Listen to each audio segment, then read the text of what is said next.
E chama a atenção também, vou trazer Larissa Rodrigues aqui para nossa edição do Hora H. Muito bem-vinda, Larissa. Tudo bem, Larissa, tem apuração sobre uma transação que também entra ali como um dos alvos principais dessa investigação entre o BRB, Banco de Brasília, e o Banco Master. Tem apuração, tem novidade sobre isso. Exatamente. Boa noite agora, de verdade, para você, Juliana, e para quem está em casa. Tem um detalhe muito importante, a gente veio acompanhando desde o início. Lá no início, em novembro, quando veio o escândalo do caso Master, o BRB, o Banco de Brasília, contratou uma auditoria independente para tentar entender o que tinha acontecido.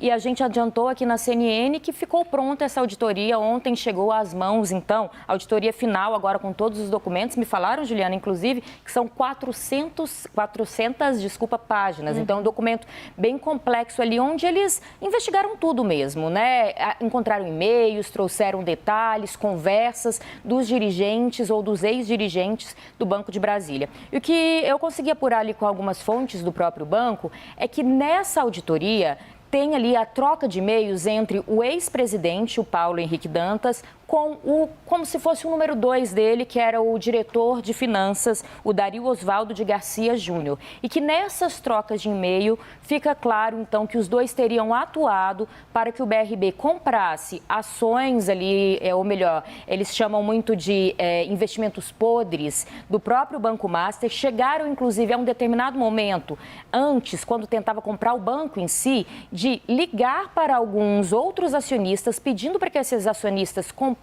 aumentasse o capital do Banco de Brasília, mas com dinheiro vindo do próprio Banco Master. Parece confuso, mas no fim das contas, o que essa apuração mostra, segundo fontes do próprio banco? Que houve uma tentativa era como se fosse uma triangulação. Um comprava do outro, que comprava do outro, então o Banco Master queria aumentar o caixa do BRB para que o BRB pudesse comprar o Banco Master. E diante disso, teria tido uma pressão por parte desses dois que eu citei agora e principalmente teria tido também ali deliberadamente uma tentativa de comprar carteiras podres, sabendo que eram podres, do próprio Banco Master.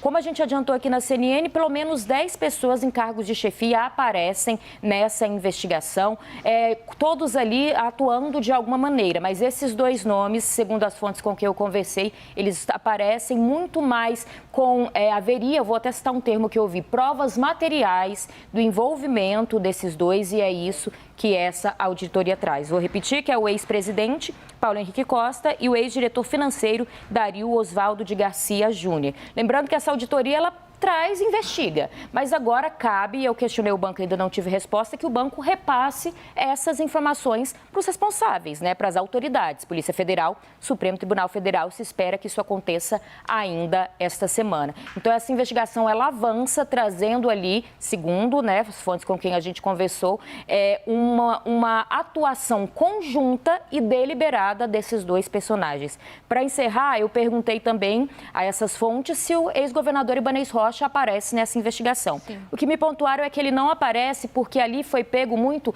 conversas dos próprios diretores envolvidos no caso Master. Então, que não teria nem como aparecer. Isso não significa que ele foi responsável ou não. Mas, paralelamente a isso, depois das primeiras provas que chegaram ainda no início do ano à Polícia Federal dessa investigação, a Polícia Federal já tem um inquérito aberto sobre toda essa situação que envolve o ex-governador.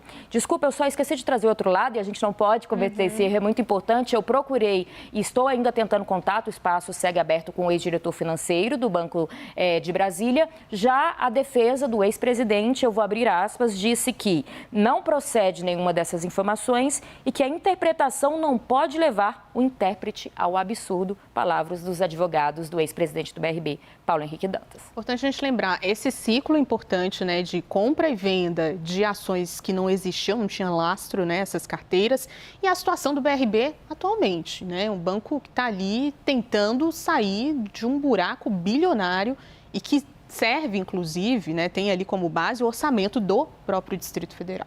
E aí, essa semana, estão esperando algum tipo de ação ali do banco, porque a gente lembra, o banco não apresentou os últimos relatórios, o banco pediu um empréstimo ao próprio fundo garantidor, mas seria um empréstimo de 4 bilhões e se fala que precisaria pelo menos de 8 bilhões. Paralelamente, estão tentando ali colocar na jogada alguns imóveis do Distrito Federal, já teve ação derrubando, ação que é ação na Justiça do Distrito Federal voltou a valer, mas o Ministério Público já pediu para derrubar de novo, enfim, é todo um imbróglio e o Banco Central e a Comissão de Valores Imobiliários, claro, está de olho nisso, a gente vai seguir acompanhando de perto. Importante a apuração de Larissa Rodrigues, que volta daqui a pouquinho com mais assuntos para a gente aqui no Hora H.